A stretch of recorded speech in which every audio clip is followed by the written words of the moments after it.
ছাত্রছাত্রীদের বিক্ষোভের মধ্যে 9 দিন পর হাত জোড় করে যাদবপুর বিশ্ববিদ্যালয়ের ক্যাম্পাসে ঢুকেছেন আন্তর্জাতিক সম্পর্ক বিভাগের অধ্যাপক ওম প্রকাশ মিশ্র।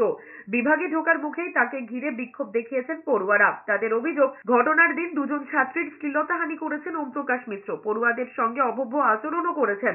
ছাত্রছাত্রীদের আরো দাবি, ওর আচরণ শিক্ষক সুলভ নয়। ওম প্রকাশ মিশ্রর মতো অধ্যাপকেরা বিশ্ববিদ্যালয়ে এলে ক্যাম্পাসে এ ধরনের আরো ঘটনা ঘটবে। যদিও এসব অভিযোগ অস্বীকার করেছেন অধ্যাপক।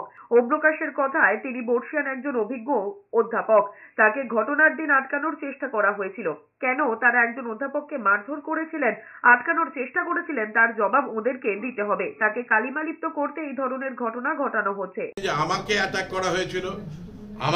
করা হয়েছিল, আমি যখন গাড়িতে বসেছি আমার গাড়িকে ঠেলার চেষ্টা করা হয়েছিল, সেই ভিডিওগুলি রয়েছে। আমি তো বরঞ্চ বেরিয়ে এসে নিগৃহীত হয়ে আমাদের সহকর্মীদের, আমাদের স্কলারদের সাহায্যে, সুরক্ষায় একটু বেরোতে পেরেছি, সংবাদ মাধ্যমে গাড়িতে বেরিয়েছি। তো তাই জন্য এই সমস্ত অভিযোগগুলি সম্পূর্ণভাবে ভুয়ো, এবং এগুলির মাধ্যম দিয়ে যারা এই বিশ্ববিদ্যালয়ের বাইরে কোনো ন্যারেটিভ তৈরি করার চেষ্টা করছেন, এটা হয়তো তাদের আর কি কুকীর্তি আমি বলবো। তবে এসব যুক্তিতে টলছেন না ছাত্রীরা।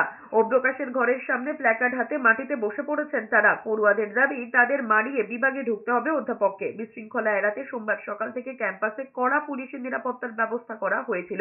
ওম প্রকাশ ঢোকার মুখে আন্তর্জাতিক সম্পর্ক বিভাগের আশেপাশে সাদা পোশাকেও প্রচুর পুলিশ কর্মী ছিলেন। ইউনিভার্সিটি স্পেসে ভিসি বা গভর্নরের পারমিশন ছাড়া পুলিশ ঢোকা যায় না।